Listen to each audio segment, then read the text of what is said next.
Hello everyone, in this video I'm going to show you what is the absolute best cardio for bodybuilding. And I'm going to be on my magical treadmill, and this is actually walking. So I know that you like the long content format where I'm just speaking to you, and I'm just explaining to you quite simply stuff, okay? So I'm going to do exactly the same here. So let's go. So why is it that walking is so good for bodybuilding? Because I guess most of you guys, when you are imagining bodybuilding cardio, you either immediately think about Stairmasters for hours, or you think about HIIT, like 20 minutes non-stop, gruesome circuits or sprints or assault bike. And here I am telling you that no, walking is fine. I guess not enough people are talking about it, but walking is the single best absolute way for you to do your cardio as a bodybuilder. And this whole video is going to explain to you why and how, okay? So the first thing is that lifestyle-wise, it is easy to walk, okay? And we are made to walk. Our own bipedic nature is something that is prime for walking. If I am to talk about, history with big H, with like a prehistoric man, you know that they were hunter-gatherers, meaning that they were hunting primarily, and most of the food they were eating were from the hunt, while remaining, depending on what region and what weather they had, was from, getting fruits or other stuff. How would prehistoric men hunt? They were not the fastest. They were definitely faster animals, and they were definitely not the strongest. But they had something that was incredibly useful for them, and that was stamina and the ability to sweat. And we have one of the best sweating systems ever on the whole planet. So we are allowed to basically walk or even lightly jog all day, most of the day. And so we are able to very easily just last longer than many more other animals that will just overeat at some point. So one of the best practice that you can see hunters still know what they do is to simply track the animal, sometimes for days, and the animal cannot rest. He's getting dehydrated, and it will just weaken, and at some point they will just catch it and kill it. How are we able to do that except by the sheer fact that we are made for walking, and that this is something that we are incredibly resilient and proficient at? That's the first thing. There is something extremely primitive about walking, the art of walking, literally, and that goes back eons, all right? The second thing is that walking is one of the best things you can do in terms of active recovery aspect. There are different types of recovery. Basically, there are two. We're going to say there are two. There is passive recovery and there is active recovery. Passive is when you do nothing. It's when you sleep. It's when you stay seated or lying down, and it has its pros, it has its cons. While active recovery, same thing, pros and cons. For some people, it might be more obscure or a little harder maybe to visualize and to make sure that you're doing properly. And actually walking is active recovery if you do it enough, because it is something that we call NEAT, okay, N-E-A-T, non-exercise activity thermogenesis, meaning that you're moving your body, you're burning kilocalories, but it's not sport. It's not exhausting. The same way if you were to do some gardening, it's still some activity, but you're not going to get exhausted by it, except if it's a shit ton of gardening, of course.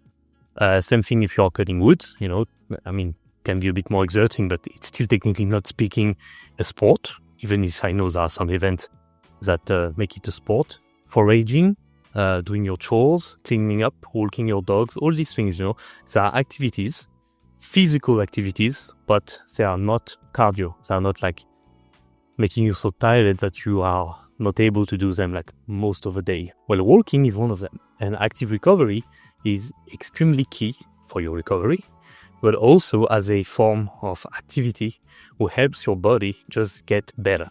And walking is the single best form of NEAT and active recovery everyone can do. And I mean, when I say everyone can do, I mean it both in terms of skill, okay, because gardening, you have to learn how to garden, for example. If you have to chop wood, it's the same. Doing your chores, well, of course, everyone should do them, but there are different methods, not everyone is going to do them the same. And of course, someone living in a big mansion does not have the same load of chores than someone living in a small apartment, for example, so on and so forth. But walking, you guys know how to walk, all of you, and you know how to do it properly. So walking, in my humble opinion, is the best form of NEAT that you can do, because there is literally no cons, except maybe just two. We are going to see them later on. And it's only pros. It boosts slightly your BPM, so your heart rhythm, but it's not cardio. Okay, it's not this low intensity steady state cardio. Or it can be if you want, but it's not required. Second, it is moving your whole body. And if it's moving your whole body, it means the blood is also going to move everywhere. The blood and the lymph. So you're going to oxygenate and nourish your tissues way better than with a specific other form of activity that we could describe as cardio or even NEAT. For example, bicycling. If you're doing bicycle, you're going to move a lot. Your legs is going to be much harder for your quads and your calves, but not much on your posterior chain, and you're going to be seated, so there is no core or hip involvement. If you were to do rowing ergonometer, it's your whole body, and doing it as a form of LISS is extremely hard. That's why most guys use it as a HIIT form of cardio, and it's definitely more tiring than, walking. And as for swimming, first you have a hassle to go to the swimming pool. Second, try to do swimming non-stop, straight up for 40 minutes. I'm pretty sure most of you will run into an exhaustion problem, if not a body temperature problem. So there is this highly sustainable aspect with walking, and research back it up. We have a few studies, I can show them to you, where people that walk a lot more have first higher up level of daily energy, but they burn more calories, and they also tend to live longer. Though of course, correlation, causation, maybe they are just healthier people in general, and you have to have the time and the means to do all of that. But, still, there is a linking with the term, with the NEAT level that you can do in a day and your health as a whole. So walking allows you to have this really high expenditure level daily and not even fit. And guess what? If you're able to move a lot and you not even feel it, this is a clear open door for a lot of calorie burns. And so now, let's talk about the fat loss aspect. The big problem we have with traditional cardio, first there is the context and there is the logistic. You have to be in a gym, you have to have the means and the time. And also, there is the whole aspect of the cardio itself. It will be tiring, and then after some point, you will be hungry. And let's say you are hungry after only burning something like 300 up to 500 kilocalories. You get home, you have to follow up your diet. Eat whatever you're bulking or cutting, whatever. That's with the cheat meal aspect. That's where most of the people can actually just go off board, and eat too much and give in the cravings because it was too much at the same time. All right. The same way, if you train too hard, you can very easily run into under recovery or overtraining because it was too much at the same time. Walking is much more sticky because if I tell you, okay, let's do 10K steps a day, it's going to be sprinkled throughout the day. You're not going to necessarily feel it. Maybe at the end of the day, you will be a bit more tired. Maybe at the end of the day, you will feel like you're more sleepy or that you moved more, but you're not going to be exhausted. Okay, it's not going to be a sport fatigue. With days, there will be a cumulative effect where you will have actually burned more. And it's like you did not feel it. You did not even occur into your mind that I'm burning more calories. You're just going to do your day and you're going to work more. And then you're going to wake yourself like, oh, I lose weight. It's more like this type of scenario that is going to happen because it's so sneaky. You're going to burn calories and you're going to feel it. It's only when you really, really, really walk all day, every day. So we're talking about something like 20K steps per day and above for people that, for example, work in factories. I've done that. People that work into logistics, where you're prepping packages and stuff. I've done that. And possibly also construction work. I've done that. Where, you're basically moving the whole day, and then the entire day is going to tire you out because it's just neat and possibly even really effort all day, every day. But then, again, you can manage stuff, you can manage the diets, manage the recovery, manage the training to allow yourself to be there in that kind of context because, well, if you have to, you have to. But it's never working by itself. It's a cumulative effect. There is no real suffering. So right now, I'm not trying to just get lean on the beach. I'm not trying to get lean just like for social media. I'm trying to get lean for a competition, bodybuilding stage. Your beach lean level is fat on stage. So I'm basically trying to aim for 5 to 6% body. I know some people in the comments are going to say, it's not possible. On your peaks, you do not look like you're 5 to 6%. I don't care. I've done DEXA where I was 8 or a little less than 8. I've done DEXA where I was a little less than 10. I've seen DEXA scan of other guys that were 7, 6, 5. Yeah.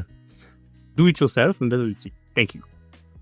Right now, I'm only eating 2,000 to 2,200 kilocalories. I'm basically eating half less than what I was eating during a lean bulk.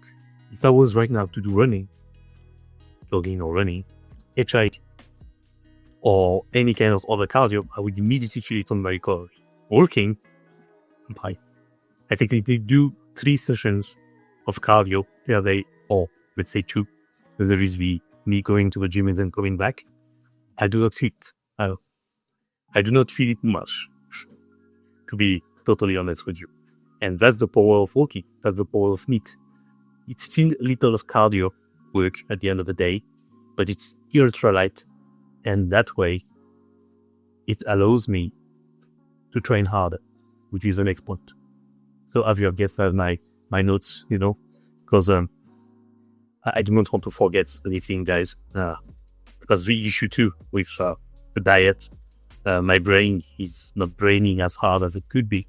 So yeah, I have my notes on the screen just to be sure I'm not forgetting anything and you get all the value, guys. We have seen that walking is quite easy and a very go-to thing to do for most of us. We have seen why fat loss-wise it makes sense. Now we're going to see why it makes also sense in terms of bodybuilding performance. Okay, and I'm talking both about the muscle and the performance of strength. And with that, there is also the recovery aspect. Very easily, guys, okay? If you're trying to chase muscle growth, we know that you need to have a certain amount of stimulus and a certain amount of recovery. If you do too much cardio, you are killing your recovery. So you're slowing or stunting your growth, right? That's why when you're doing lean bulking, or even when you're trying to, what you're actually trying to do, but there is like a muscle growth component, you're not going to do as much cardio as we are doing time of strength training, bodybuilding. It's always a focus onto what you do in the weight room, and then you do a little bit of cardio on top of that. For your heels, for the calories burned, for the active recovery, all this, right? But it also depends on the type of cardio.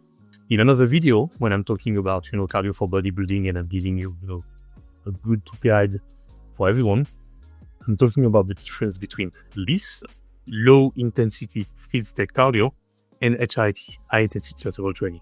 And the thing is that this is much more appropriate for bodybuilders, okay, when the goal is strictly bodybuilding, because it's just so easy to recover from. And it's not going to impact you the same. Plus, you're already doing a shit ton of high intensity effort when you're doing all these hard set close or hard failure. If you're like me, maybe you're doing low rest or you're doing bicep or triceps. So there's still some kind of cardio aspect into the training, even if it's not real cardio, but at least your work capacity is tanking hard. So if on top of that, you also add some HIIT, there is a redundancy aspect. And then there is also a burning out aspect because, well, high intensity on high intensity, you can burn out pretty fast, if you overdo it. Yet again, it's balancing. While this cardio, not only is it quite hard to burn out because of it, it is easily replicable. And you're going to recover much easier from it than HIIT. And also the overlap effect of the fatigue is much like it's, I'm not going to say it's non-existent, but it's much less prevalent than when you're doing HIIT. A good example, simply put, is that I'm doing cardio right now. Today is cardio day for me anyway, but tomorrow I have leg. Do you think that me doing walking right now is going to impact me for leg day tomorrow? Not much. Possibly so, little tiny amount, but not much. Now, imagine I'm telling you right now I'll be doing HIIT, 20 minutes of iso bike or heat sprints. And tomorrow I have to do squats, deadlift, and lunges. Now it's going to be tricky, to keep this performance aspect and to keep this strength and progression aspect, because I'm already fatigued from an HIIT training. And, it's just, imagine this type of scenario that it's off season, like you're just bulking or you're cutting or you're recounting, but it's never too harsh, right? Right now, I'm in prep.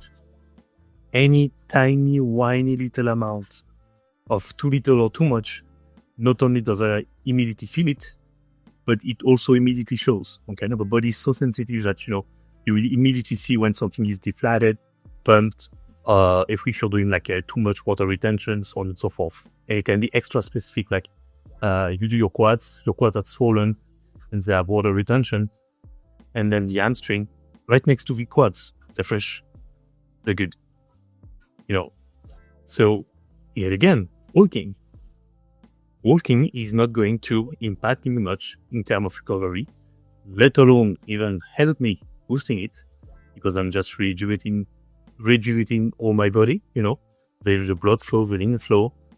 If it's cardio, at best it would be zone 2, so like bliss, probably just zone 1, so barely above the resting BPMs that you could have. You can oxygenate the tissues, the brain, working extremely good for brain, so on and so forth, The stomping effect of walking also, it's quite good for digestion.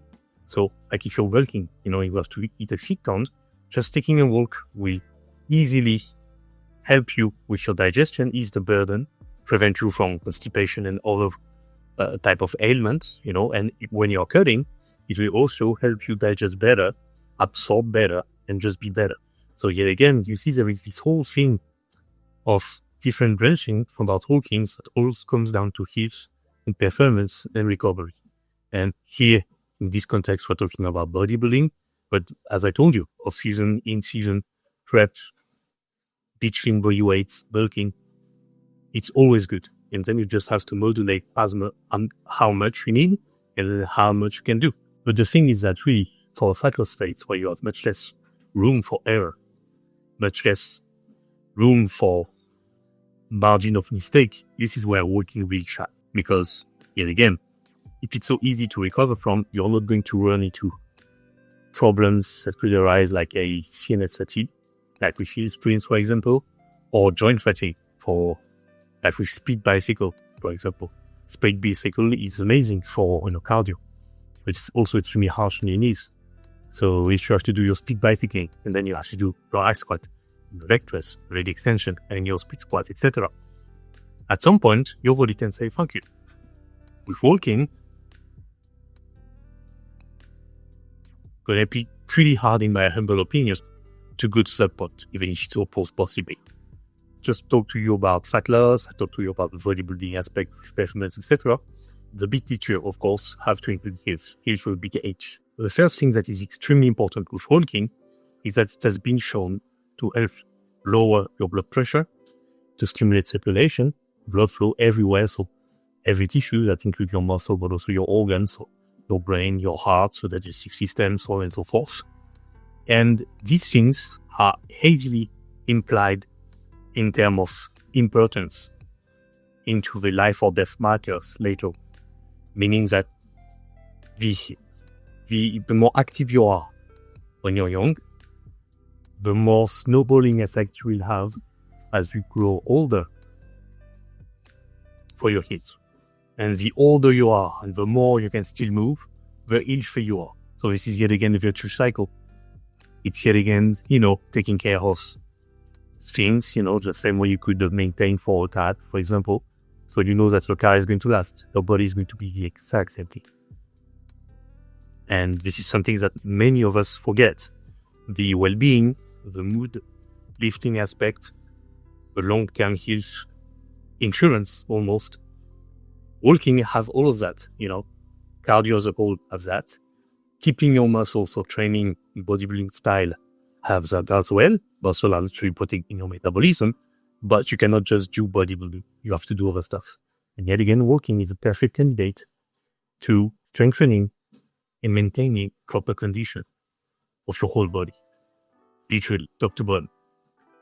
There is also an aspect, as I told you, about the mood and the well-being. Walking reduces stress. Walking reduces cortisol, which is a stress hormone. So when I tell you about stress hormone, you may be thinking, oh, stress hormone bad, anabolic hormone good. No, always about balance. Hormones are just messengers, by the way. They are messengers in between your organs, telling them what to do and how to do it, basically. Simply put, cortisol is key for you if you want to train hard. So it's not like cortisol is bad, it's that you need it. You need it to wake up, you need it to be alert, to be sharp, to be focused, and you need it also to burn fat, to mobilize energy, okay? But the problem is that too much cortisol is a problem. And yet again, right now, my context is of a bodybuilding prep. So I'm training every day. It's not easy. I'm doing 2 days of training in the gym, and then I'm doing 1 day of cardio. All right? But it's every day. It's been 3 months I'm training every day. Imagine yet again, if I was to do 3 sprints, assault bike, speed bike, etc., the cortisol effect would still be high because these are strenuous workouts. But here, since I'm walking, there is this dent into my week where my cortisol is pretty high with the trainings that I'm doing in the gym. But then there is this cardio aid where I'm just taking it easy and it's let my body rest and also kind of get back to a slight mode. Like walking boosts this effect. So it's also about the mood effect, because if you lower stress and you balance things out, that you can play with the serotonin, the dopamine, etc., you're also feeling better. And if you're feeling better, guess what? It's easier to follow the prep. It's the same way when you guys are doing a fat loss, and you say, oh, fat loss is hard, sometimes I'm hungry, I'm tired. But imagine that it's still there, but it's easier. It's in the back of your mind. Working helps with that. It's so simple. I know, it's so easy. But that's the power of walking. Walking will also help you regulate your circadian rhythm. Quite interesting, actually, because, you could be walking like when the sun rises, you could be walking at night, whatever. Still, there is this effect of just regulating everything, almost like a switch off, when you go back to the normal states of things, So even if you have problem yet again with cortisol can keep you up at night, for example, or at the contrary, make you wake up wide awake, like at 6 or 7, for example. There is no way you fall back to sleep over the remaining of your possible nights. Well, walking will help you with that, again. So it's always better sometimes to just go out for a week, pretty long at that, instead of taking supplements that are supposed to help you with your sleep. Not only are you sparing money, you're actually doing something that we know works, that actually feels good, which is not the same as something that is supposedly feeling good. There is a last aspect about the health thing, we talked about it earlier, that is the longevity. In every blue zone, so for you guys that do not know, blue zone are specific spots onto the world where people have a very, very high life expectancy, but also very high quality of life. In each of these, for several factors, several reasons. Okay? Some people even say that it's almost fake, it's like an artificial data, but whatever. Just for example, just for the sake of this example, and beekeeping seems quite simple, but still rich and useful for you guys. I'm going to take the example. So in blue zones, one of the key factors that keeps coming back, and I'm talking about people that never, met themselves, like on the entire world, it is the daily activity. And most of them walk a lot. They have a high level of NEAT. They do not have a extremely strenuous lifestyle, but They're not lazy sloths. They're not like just sitting on the couch. They are extremely active neat-wise. And yet again, the easiest thing you can do neat-wise is walking. And guess what? They do a lot of walking.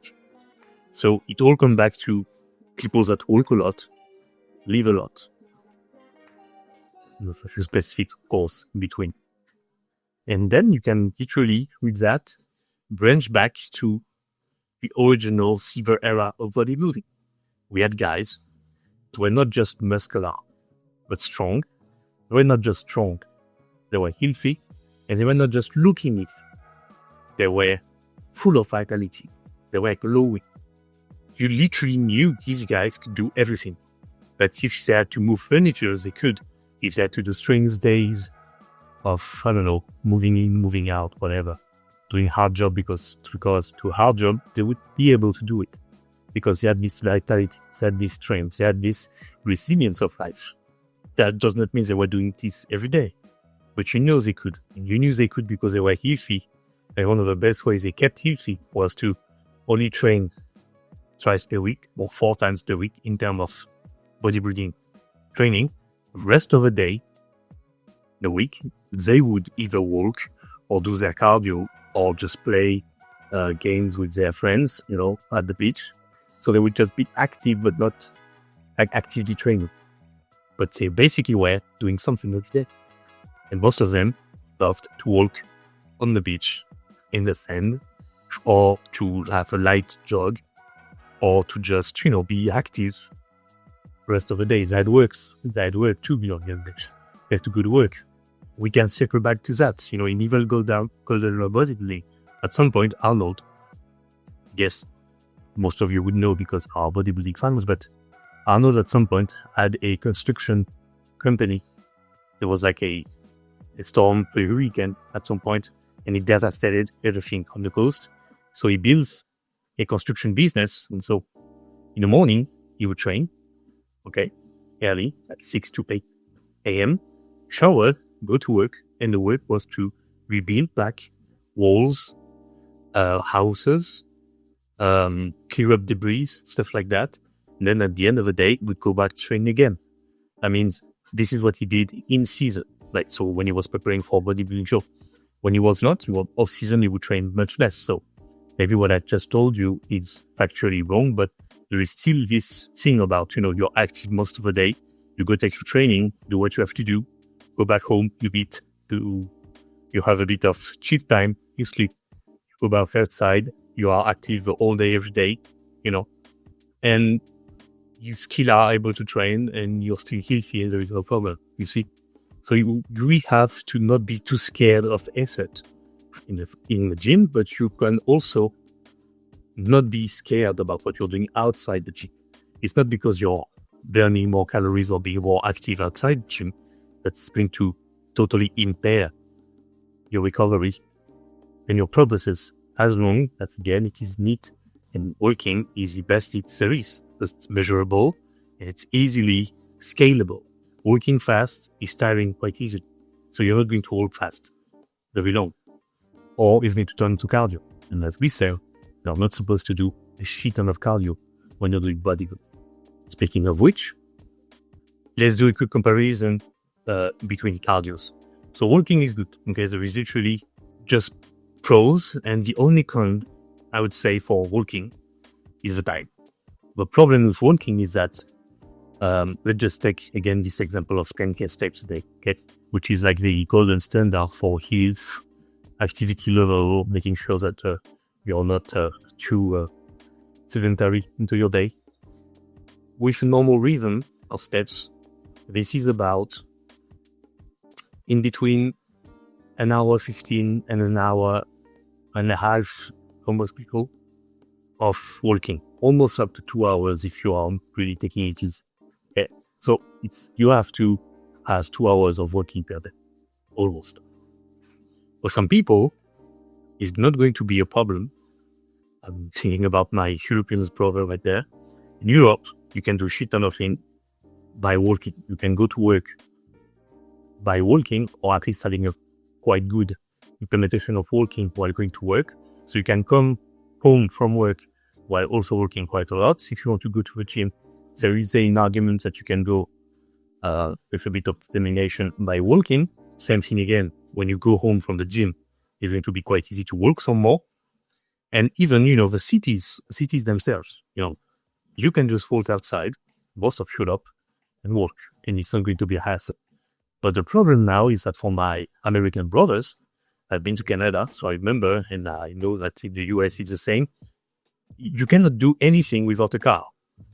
So the cities are built for you to use your car. So you're supposed to go to your groceries with cars. You're supposed to go to a gym with cars. You're supposed to go to work with cars. And you're supposed to go home from wherever you were with cars. So I totally get that it's going to be maybe more tricky for my American viewers, to do all these steps. But later in this video, I'm going to show you a few steps to help you do that. So do not worry and stay dead.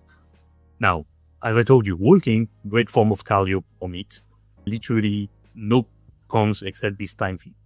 Cycling is good, but you're sitting, and much of us right now are sitting way too much already, and it's way too hard onto your legs. So you're out at some point to maybe have more knee issue or too much accumulated fatigue into your quads. So it's going to impact your leg day. If we're talking about throwing ergometer, too hard. Let's just be real, too hard. Elliptical bike, you have to be in a gym to do it. You cannot go outside and do elliptical bike. And it's weird. Really, it's just weird.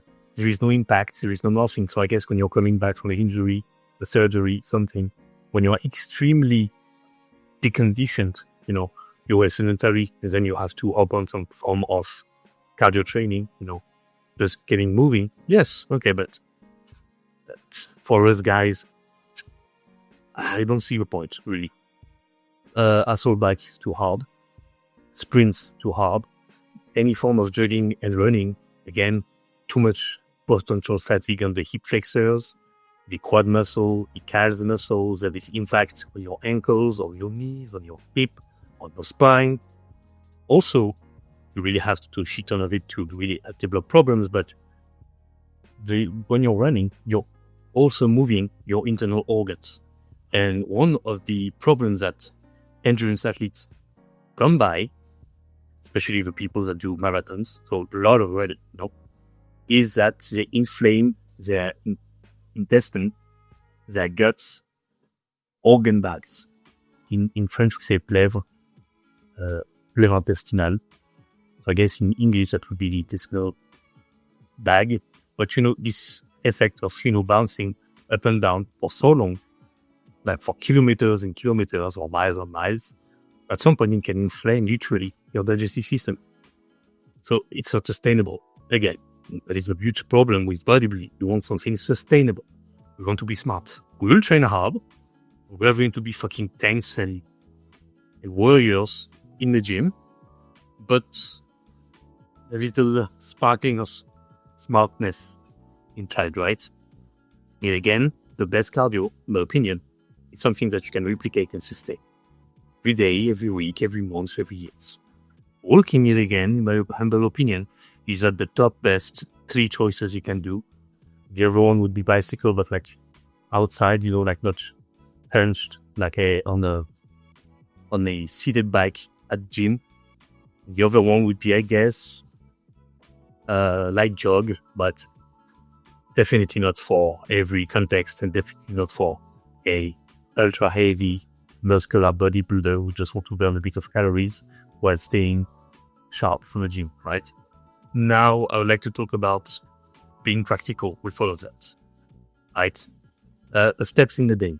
Most people, yet again, it depends, but I guess most people could easily do 7 to 12K steps per day. It's just an hour and a half of walking during your whole day. You can do it, right? Pretty sure you can. Maybe harder for some people than others, but you can. If you are into, just lean bulking and keeping fat at bay, 7 to 8K steps per day, in my humble opinion, is more than enough. Plus, you're already reaping most of the benefit health wise. You do not necessarily need to go overboard, right? If you are coding, however, you can basically double it. That's why you have this sneaky thermogenesis effect. You have these sneaky calories that are coming off, and it's not going to degrade too much onto your work capacity. Actually, it's going to boost it, and you reap even more benefits from it, especially in terms of active recovery. It's just that you have to make time for it. You have to prepare. So maybe you will do first 7 to 8K during your day, not thinking about it. But then at the end of the day, you have to have this 40 to 60 minute window where you will be walking. And it's basically going to be like least cardio, almost. The second thing is timing.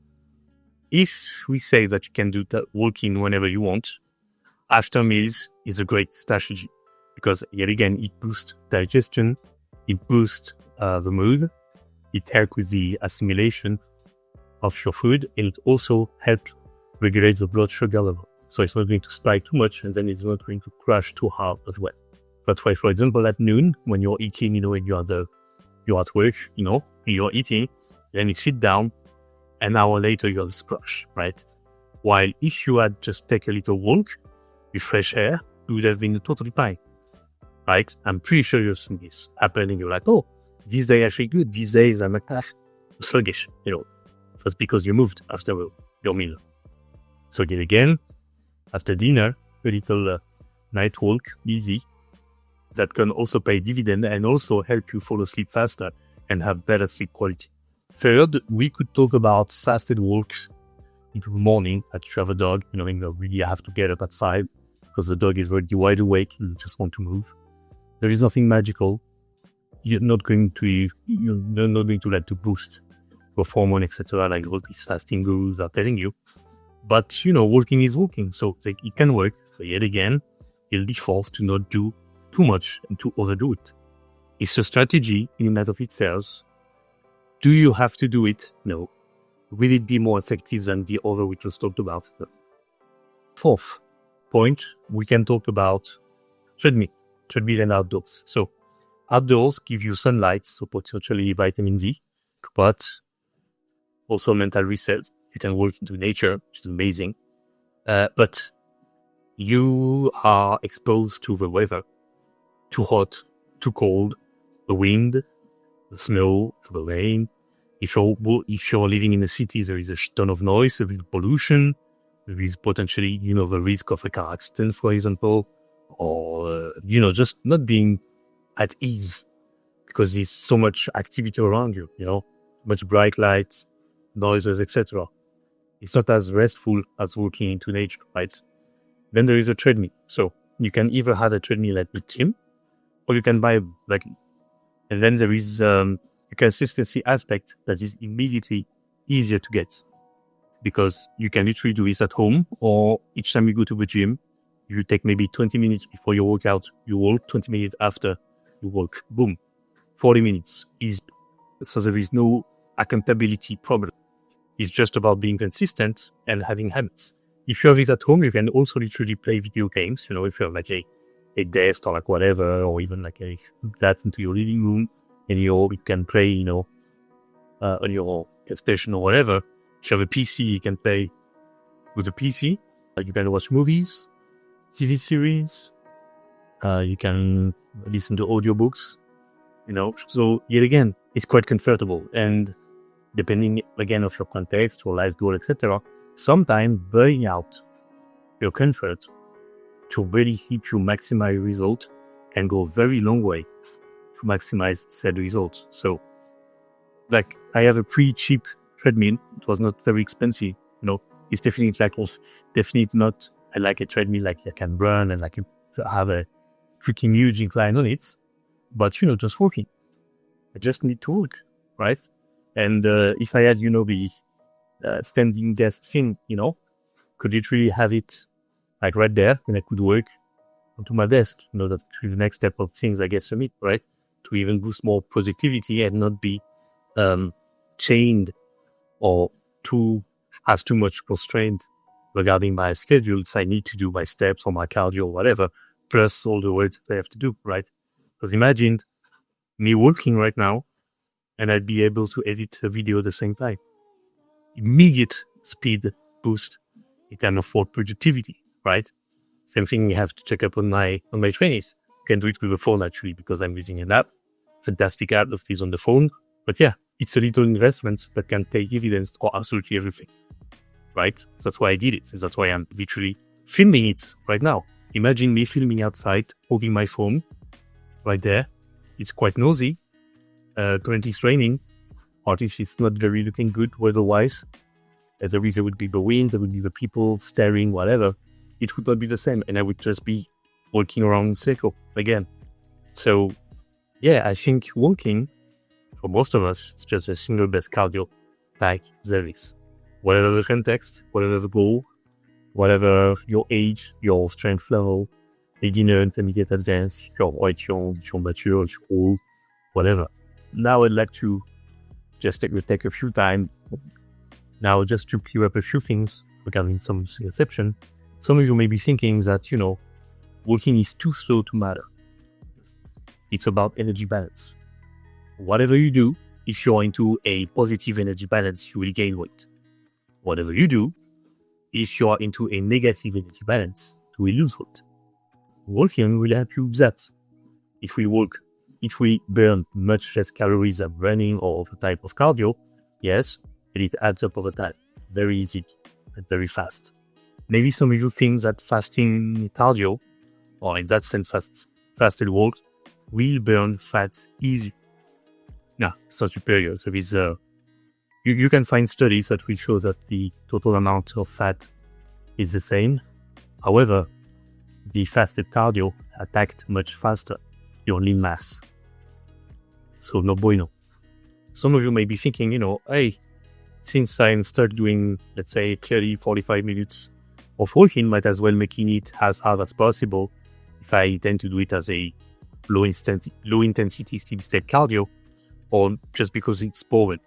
So maybe I had the weight at best. You can, but again, the thing here we want is NEAT, not necessarily cardio. So it will depend on you and your context. If you want to make it a cardio session, honestly, just walk faster. Then with an incline, that will be much more enough, in my humble opinion. But if you want to use a weighted vest, go for it.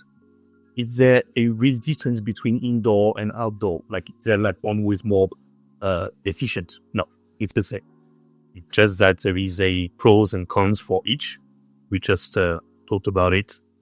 Honestly, you choose, or you just decide it is for the investment to have a treadmill at home, or to each time make the trip to the gym to use a treadmill. Do you need a certain specific amount of steps per day? No. As I told you, you reap 95% of all the benefits there is to walking just by walking 7 to 8K steps per day. Okay, the 10K steps per day is it was a marketing argument, because it just sounds and look better than 7 or 8, right? So yeah, just 7 to 8K steps per day is more than enough for all the benefits that walking can give you, or most of it. 10K sounds better and it's just slightly better. So I guess you could go for it, might as well. If it helps you also mentally to check, it's I need my 10K steps. But do you need 15, 20? Not necessarily. Depends how much you want to lose weight, how fast you have to lose weight, and also the end goal, right? As I told you, I'm preparing for a bodybuilding show. I have to be peeled. I have to look like an anatomy chart. I have to have striation on my glutes, vein on my adductors. It's got beach body lean. Beach body lean is 8 to 9%, right? You do not necessarily need the shit ton of walking, let alone even maybe cardio, to be 8 to 9% body fat. So even more so if your goal is just to be healthy and quite lean, but still healthy, so 8, 10, 12% body fat, there is no real need to go to 20K steps, right? It's just you. It's just you and your system. Finally, I just want to have a quick note, and I'd like to thank my friend Luca Buis, that you have seen a few times on my channel. This whole walking thing, maybe for you it's quite new, because we have never heard someone that is systematizing it, to build muscle, to lose fat. But it's not new. In the 80s, we had Steve Reeves himself that wrote a book about power walking. So he was doing fast walk and weighted walk, and it was to keep in shape, to increase muscle, heart rate, go outdoors, etc. In the 90s and the early 2000s, most bodybuilders would do Stairmasters, as I told you, but actually, Ronnie Coleman and quite a few others would just walk 2 hours every day, 1 hour morning, 1 hour at night, right? They would do it on treadmill most of the time, and they'd say it feel amazing, right? 2015, I think, we had a guy called Nate Miyazaki that talked about how to prep athletes the smart way, and he was very adamant about walking instead of doing shit ton of cardio yet again, to not just arrive lean for the stage, but shredded and not too exhausted, with much less risk of injuries and problems than if you are overdoing a shit ton of cardio. And my friend Luca, when he came back from the UK in France, on his channel and his socials, trying French, he introduced back the concept of walking, just 10K per day, to ease off the burden with the fat loss, and also to help have quality lean bulking. At the time, in France, the lads that we are still talking about double PPL, and about the fact that you had to do your cardio on steep incline on a treadmill fasted.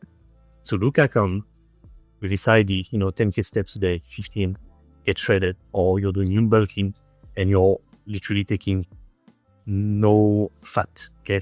At the same time, he was a bit off shape, out of shape from his UK period when he came back in France, but very quickly he rebounded, both because he was now into Dell gyms, he was training, he was in that good headspace for all of that, but also because, there is the muscle memory and the system, the life context. Everything was made for him to do the good choices to just gain more muscle. And you know what happens? He got a shitstorm on him, with people mocking him, people saying it's false, people insulting him, belittling him, saying he's a liar, that this is bullshit, that he's doing something else, and that he's trying to overcomplicate it, because apparently telling guys to walk is overcomplicated. And he took a shitstorm. The shitstorm lasted for like 6 to 10 months. Easy, guys, But right now, not only is he doing better, and he's like in the top best shape he has ever been his entire life.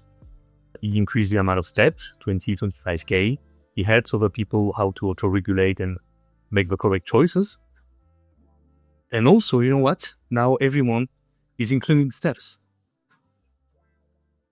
And then 2 years later, everyone is including steps. Now it's not just about cardio, it's about steps. What step are you taking? So not only was he visionary, not only he got cheated on by a whole country, but 2 years later, his whole country doing exactly what he was preaching. Right? Quite funny. Yet again, another reason why I'm doing these videos in English, not the French, because I'm tired of retards in class. So I'm talking to you guys. So yeah, just to let you know that but the first to do things like that, to say it, to present it that way, definitely not the last. And sometimes it is almost as simple as taking a walk. Thank you, guys.